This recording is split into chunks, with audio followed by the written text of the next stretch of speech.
Vamos a estudiar Besat Hashem sobre Akedat Yitzhak, que es algo que Jajamim nos enseñaron a decirlo todos los días en el Sidur Tefilá, antes de la Pesukei de Simra y antes de los Korbanot. Vamos a leerlo en castellano y tratar de entenderlo de acuerdo a algunas enseñanzas que dijo el Rab en el Sidur o la Traía. Vamos a hablar en castellano. Fue después de estas cosas que Dios probó a Abraham y le dijo a Abraham, contestó, heme aquí. No vemos que es algo común que el Hu llame a los profetas primero y les diga, hey, te estoy llamando, antes de decirle el mensaje. Aparentemente está de más el llamado. ¿Sí? Este Shabbat, Yalisar me preguntó, mi hijo, ¿por qué el Malach que luchó con Jacob, cuando Jacob le preguntó si lo podía bendecir, el Malach le dijo, ¿cuál es tu nombre? ¿Sí? Y Yalisar me dijo, ya sabes cuál es su nombre, no puede ser que el Malach no sepa cuál es su nombre. ¿Para qué le pregunto el nombre? Me mete una buena pregunta. Se me ocurrió, ¿no? Pero ahora veo que se puede relacionar con esto. Que el Malach lo preguntó no para que él pudiera saberlo, sino para que Jacob, ¿sí?, mismo recobrara conciencia de cuál es su nombre. Y después de eso, parte de la baja fue que le cambió el nombre, ¿sí?, porque le agregó un nombre. ¿Sí? Yo le pregunté a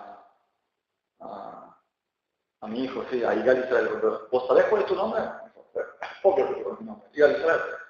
Me dije, ¿vos entendés cuál es toda la importancia y todo el significado de tu nombre?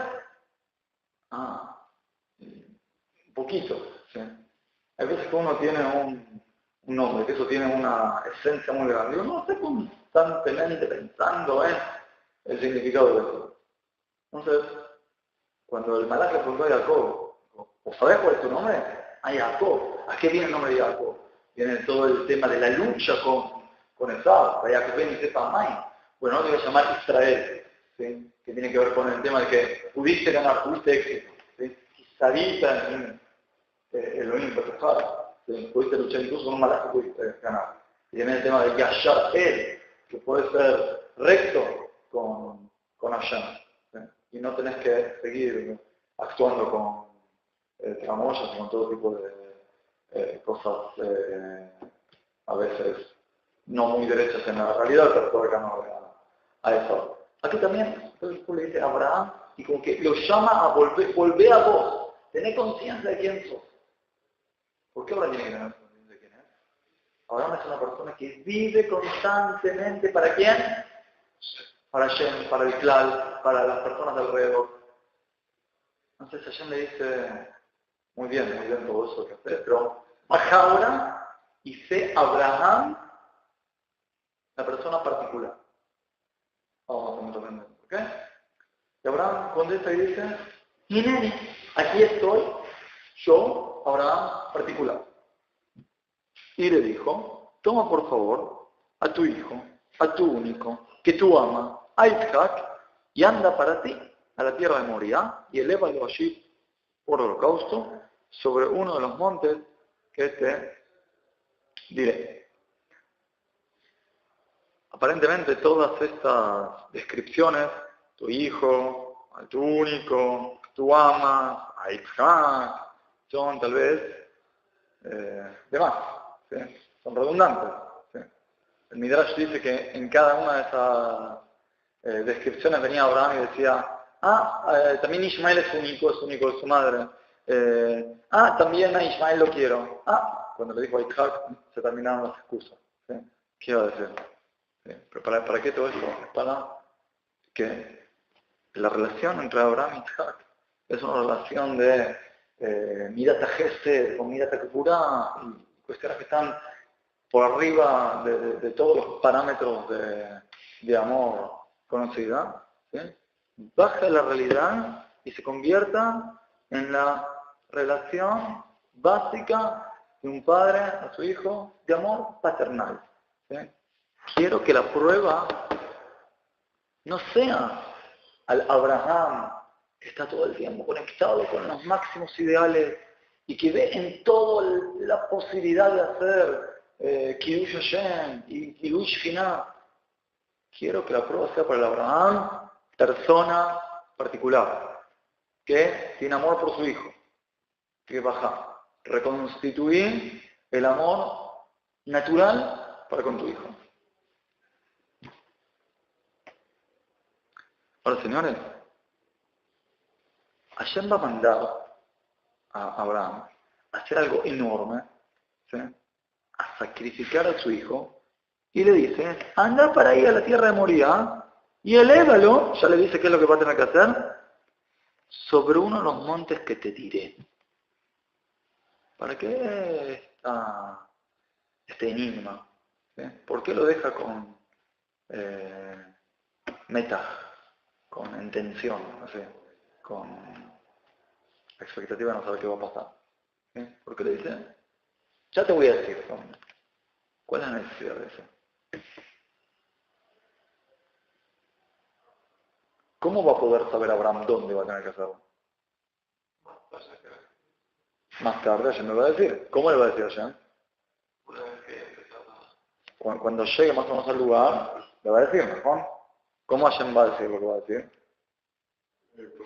Por profecía, exactamente.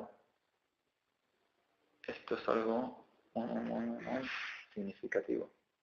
Abraham tiene que saber que va a tener ahora 3 días de conflictos, incertidumbres, preguntas y dilemas, y a pesar de eso va a tener que mantener ¿qué estado?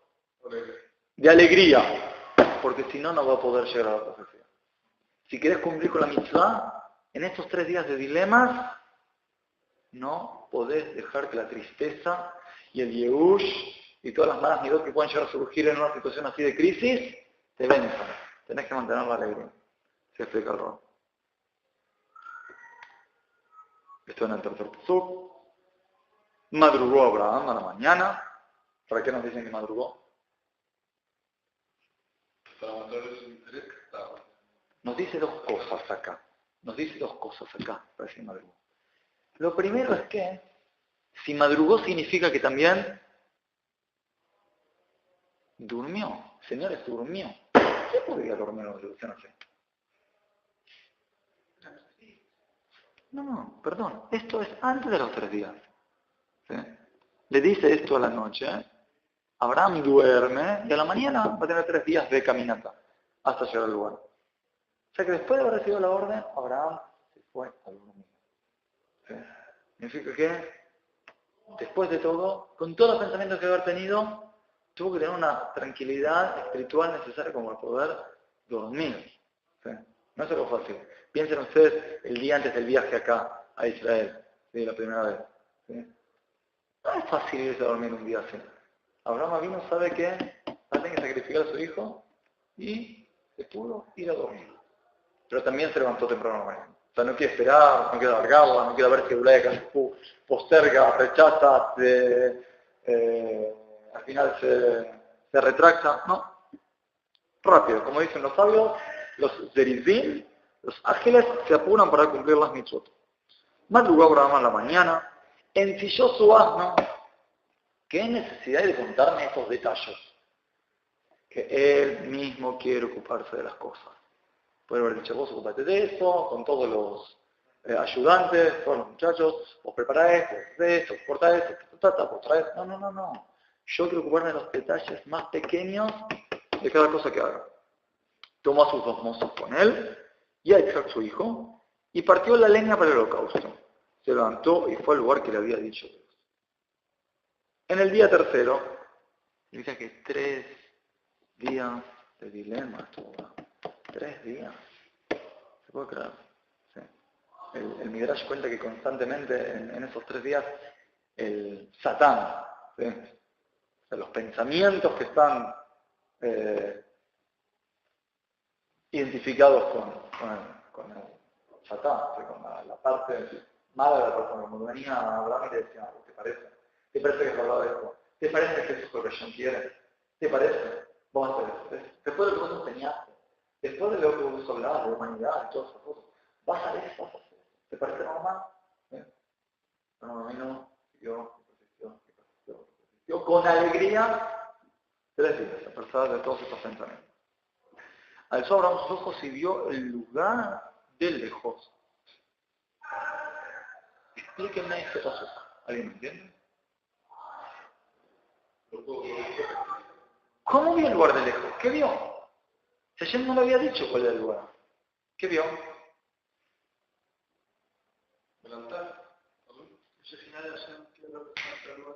Vio una revelación. O sea, no vio un lugar físico, vio una revelación. Por lo tanto, entonces, ¿qué hizo? Dice el Midrash que le preguntó a los 2 muchachos que estaban con él, que eran Eliezer y Ishmael. Dice que le preguntó primero a Isaac, ¿vos ves lo que yo veo? Sí, obvio, veo ahí una nube divina, algo que representa la Shekhinah.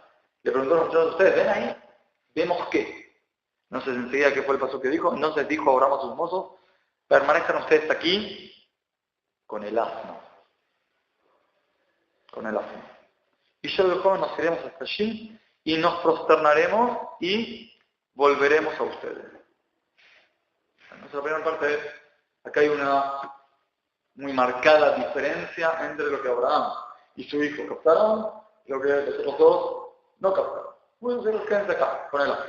Y fue. Ahora, ¿qué dice Abraham? ¿Cuál es la dificultad de cómo sigue el pasuk? Nos prosternaremos y volveremos a ustedes. ¿Cuál es el problema? ¿Qué tiene que haber dicho? Y volveré. ¿Mejor? ¿Qué está mintiendo? Acá como que Abraham tuvo una especie de profecía, ¿sí? Jamín dicen, tuvo una profecía y no sabe lo que es profetizó.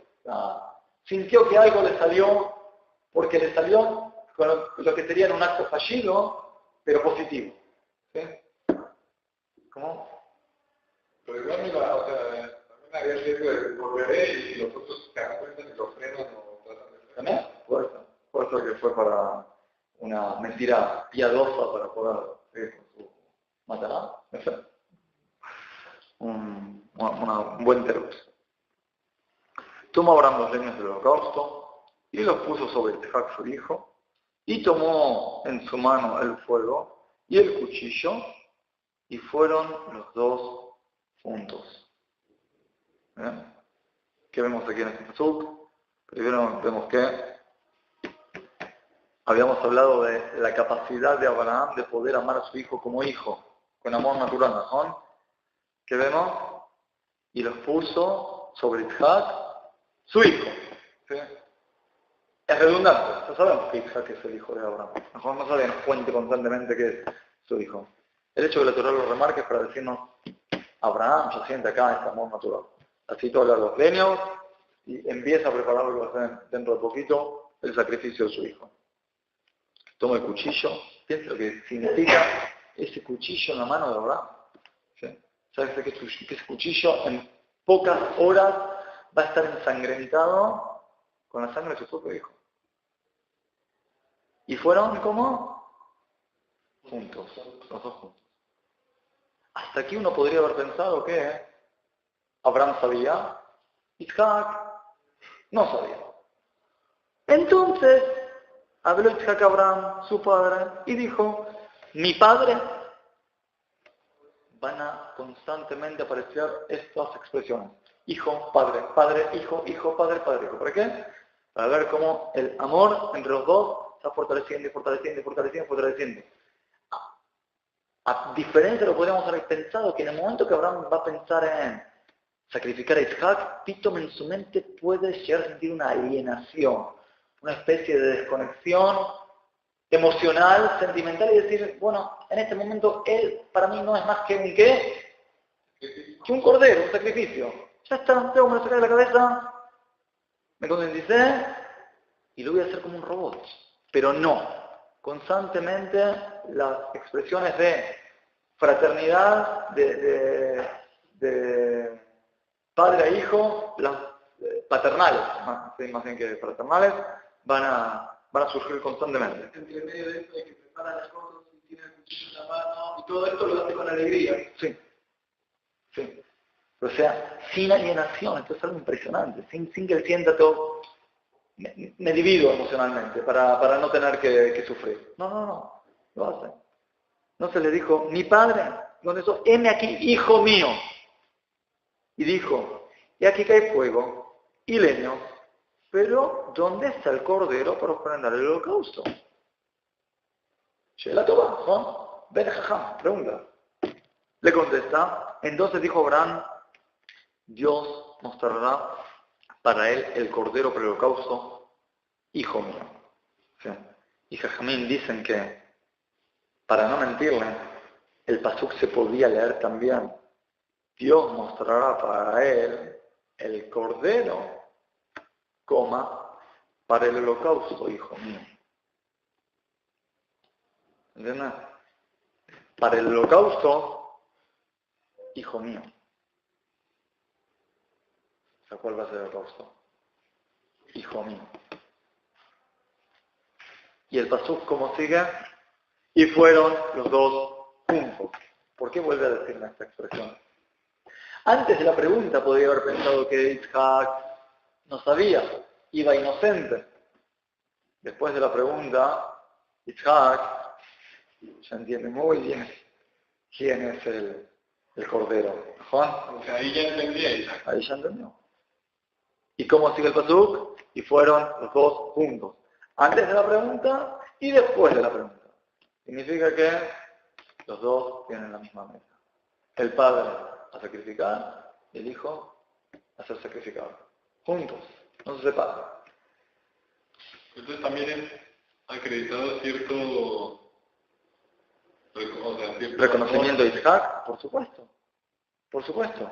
Hay un midrash entero que cuenta que cuando Am Israel pecó, y Akadosh Baruj Hu quería hacer borrón y cuenta nueva, ¿sí? Que Akadosh Baruj Hu fue y se dirigió a Abraham y le dijo, ¿qué te parece? Los hijos que salieron de tu vientre pecaron. Abraham le contestó, que sean borrados, ¿sí? Para la santificación de tu nombre. Dijo, oye. ¿Sí? Abraham está dispuesto a luchar por eso. Fue a Jacob, dijo Ulay, el más zair, el más joven, estoy dispuesto. ¿Sí? Dijo Jacob, tus hijos pecaron. Dijo, mis hijos pecaron, que sean borrados para santificar tu nombre. Dijo, oye, canire que la sabiduría, ¿sí? No está ni en los mayores ni en los jóvenes. ¿A quién recurrió? A Isaac. Le dijo, Isaac, tus hijos pecaron. ¿Qué le contestó Isaac? ¿Mis hijos y no tus hijos? ¿Sí? Y después empezó a hacer negociación. Le dijo, y decime una cosa, ¿cuántos son los años de la persona? ¿Sí? 70, 80 como máximo. ¿Sí? Los primeros 20 años Bijlal es contar. ¿Sí? Porque los 13 años primeros Bijlal se les cuentan, y los 7 no se castigan, apenas se mueren las cosas. Empezamos de los 20, ¿sí? Quedan de los 20 hasta los 80, 60 años, mitad día, mitad noche. En la noche, ¿qué hacen? ¿Sí?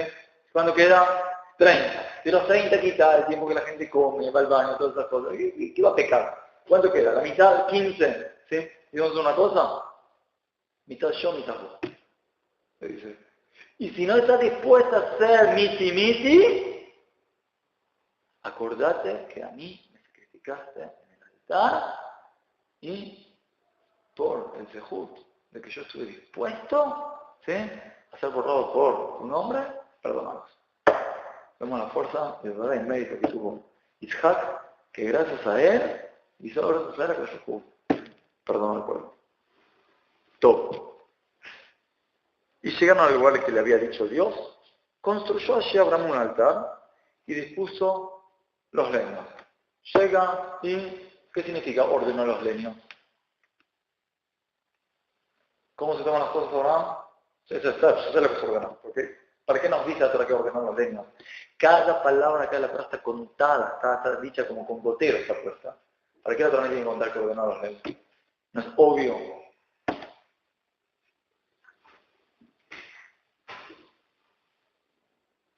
Como se dice, Abraham, lo que hace, take it easy. ¿Sí? Se pone, ordena, con parsimonia. Abraham hace las cosas. Digamos, Abraham hace las cosas calculadas. No tira, no hace todo rápido antes que hace las cosas calculadas, ordenadas, tiene las cosas en la mente bien frescas. Entonces ató a Isaac su hijo y lo colocó sobre el altar encima de los leños. Llega el momento de más tensión. ¿Sí?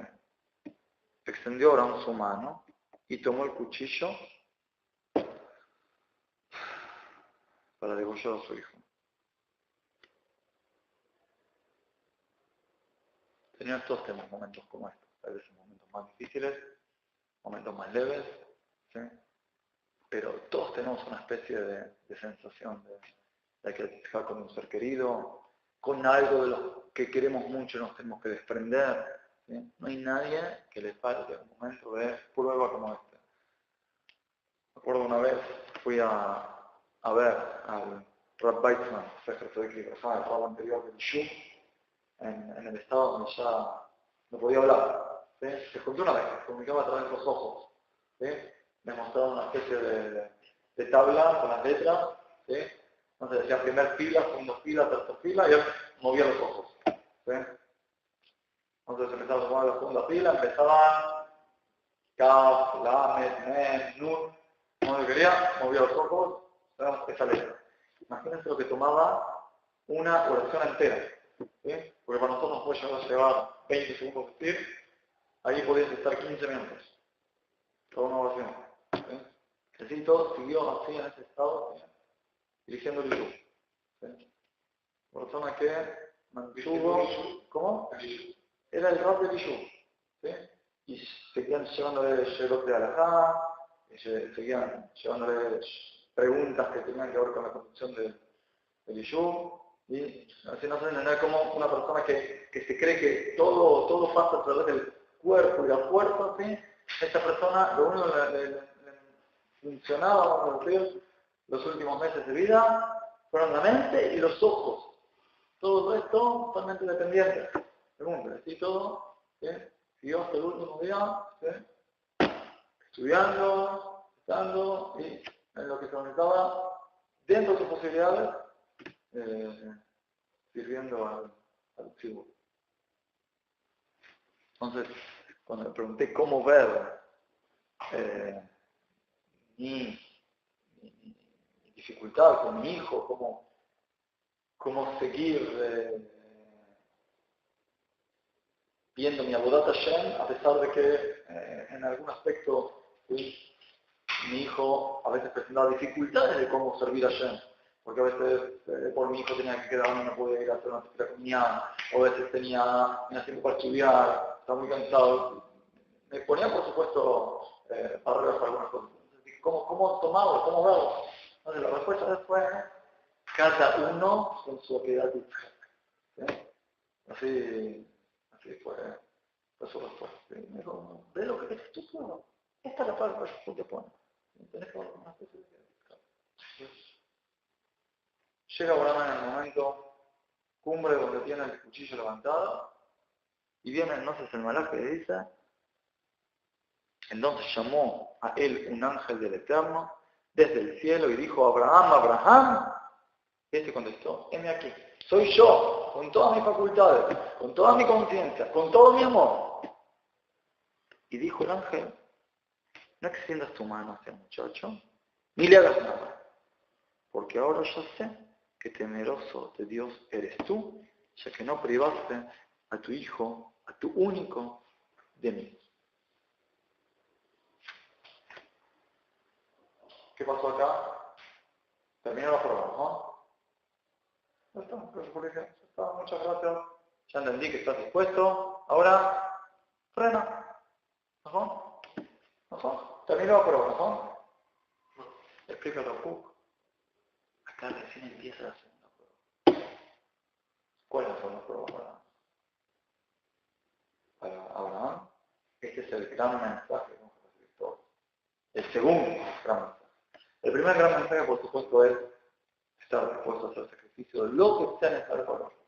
¿No estamos de acuerdo? Eso vamos a aprender de la queda. ¿Por qué? Fíjense que acá lo que Hashem le dice a Abraham es, ya sé que sos temeroso de Hashem.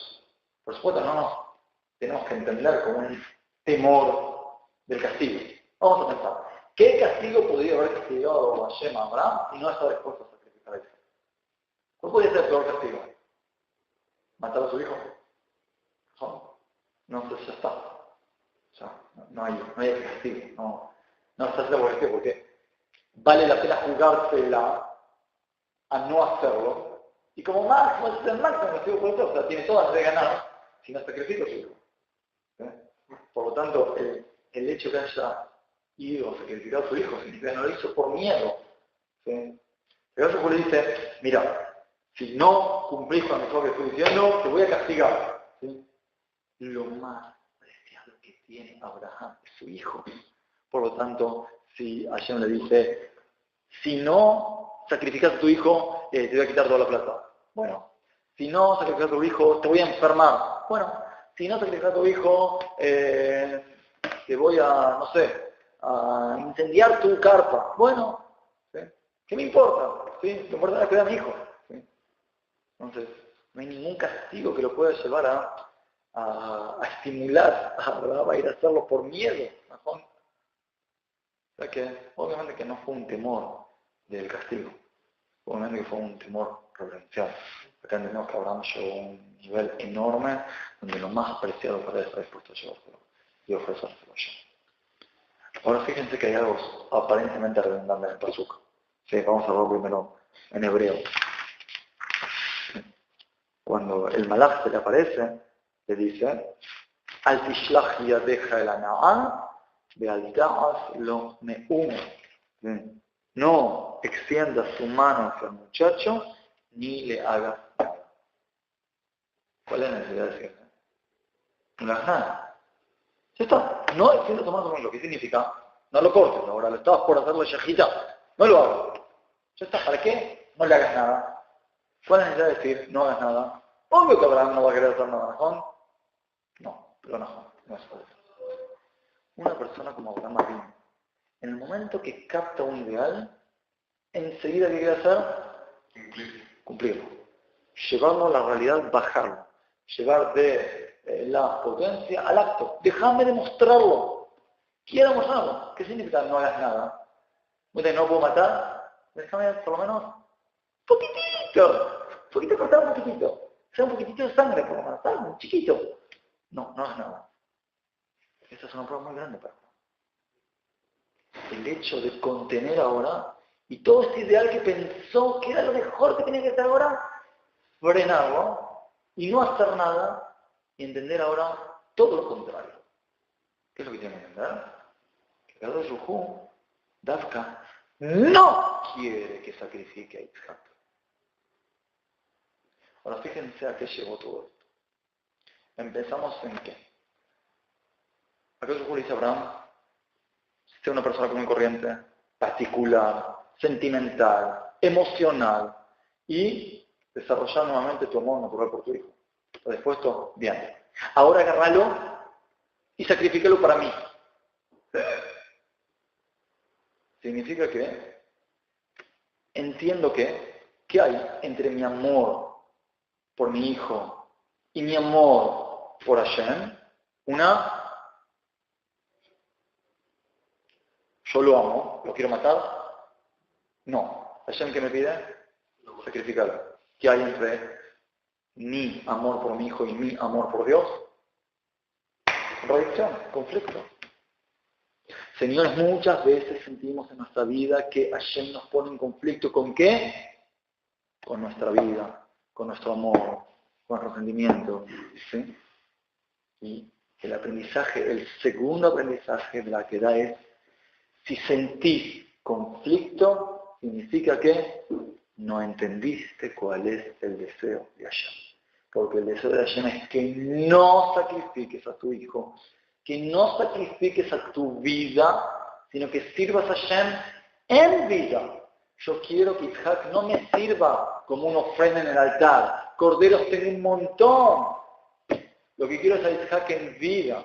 Por lo tanto, quiero que entiendas a través de toda esta vuelta que te hice hacer, que tu amor por tu hijo y tu amor por mí no se contradicen, sino que el amor que tenés que tener con tu hijo tiene que ser una continuidad, una continuación del amor que tenés por mí.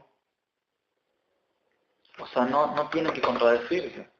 Tenés que sentir que amás a tu hijo, ¿sí?, por la elocut que hay dentro de tu hijo. Porque juntos podemos servirme y no por separado. Quería llevar el conflicto al extremo para que entiendan que en realidad mi deseo no es que haya conflicto, sino que haya armonía en las dos cosas. Y el amor hacia la vida, hacia la familia, hacia las expresiones más sublimes de la persona, no tienen que estar en contradicción con Hashem, no tienen que estar en constante armonía con Hashem. Pero también es peligroso, porque hay veces que, por ejemplo, bueno, nosotros que la familia está allá, y acá, y Hashem, Israel, la familia, que a veces, si bien no se causa un conflicto tan grande, o quizás a veces terminan los papás diciendo, bueno, ya está bien, pero, No. o sea, ¿cómo hay que entender Que en que estos momentos vamos a ver cuál es la mejor situación de armonía? Mejor.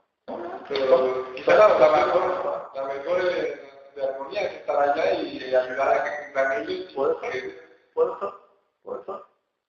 Sí, nosotros creemos que Hashem desea que todos los judíos estemos acá.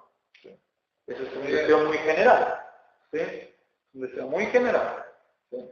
Ahora, puede ser que algún particular, por alguna razón, por alguna situación de shikut especial, ¿sí?, tenga una misión momentánea en otro lugar. Puede ser.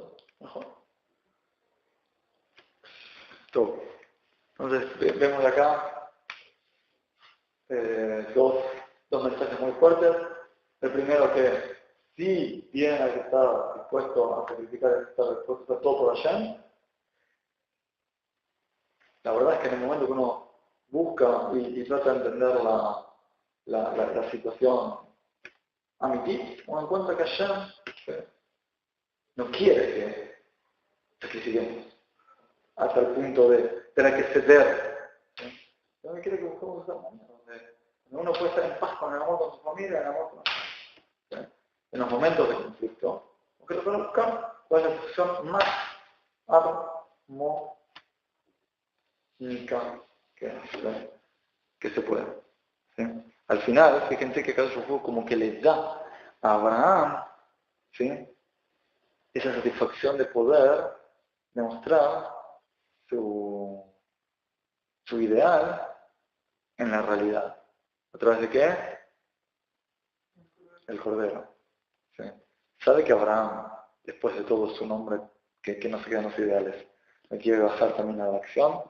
Entonces le da posibilidad, por lo menos en Seiram-Pin, de alguna manera reducida, ¿sí?, la posibilidad de, mira, vos querés, toma, acá tenés tu premio, vas a poder llevarlo a cabo.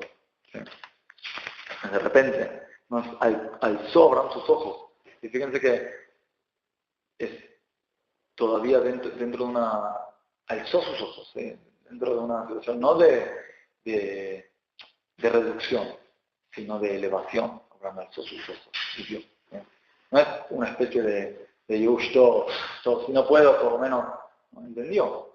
Alzó sus ojos, entendió. Se sigue elevando y vio que aquí un carnero estaba atrás, asido en un ramaje por sus cuernos, y fue Abraham, tomó el carnero y lo ofrendó por holocausto en lugar de su hijo. Significa que tomó un lugar, en algún aspecto por lo menos, de ese ideal que quería demostrar, de dar todo por allá. Nos llamó Abraham el nombre del lugar aquel, el Eterno se mostrará, pues se dirá como hoy, en este monte, el Eterno se mostrará, por este monte, donde más adelante, a mí se le va a construir el Beit HaMikdash, y va a ir a ver cómo Hashem muestra su gloria y su Shejinah en el Beit HaMikdash, y llamó a un ángel del Eterno Abraham por segunda vez desde el cielo y dijo: por mí he jurado, dice el Eterno, que por cuanto que has hecho esta cosa y no has privado a tu hijo, a tu único, ciertamente que he de bendecir y de aumentar tu descendencia como las estrellas del cielo y como la arena que está en la orilla del mar, y heredará tu descendencia el portón de tus enemigos. Y si podríamos haber entendido de aquí algo muy, muy nacionalista, ¿sí? Fíjense cómo continúa, y se bendecirán con tu descendencia todas las naciones de la tierra, por causa que has oído mi voz. ¿Sí? Después de todo, nuestra meta tiene que ser una meta universalista, pero desde la nación. ¿Sí? Nuestra meta no es ir esparcirnos por las naciones y enseñar. Si bien en una situación de enfermedad, de salud, la tuvimos, ya está, nos dieron de alta. Vamos a volver y crear una nación ideal que pueda ser un faro, ¿sí? Un indicador, un paradigma del ideal para el resto de las naciones. Y esta es la braja que tiene que dar el pueblo de Israel a todo el mundo.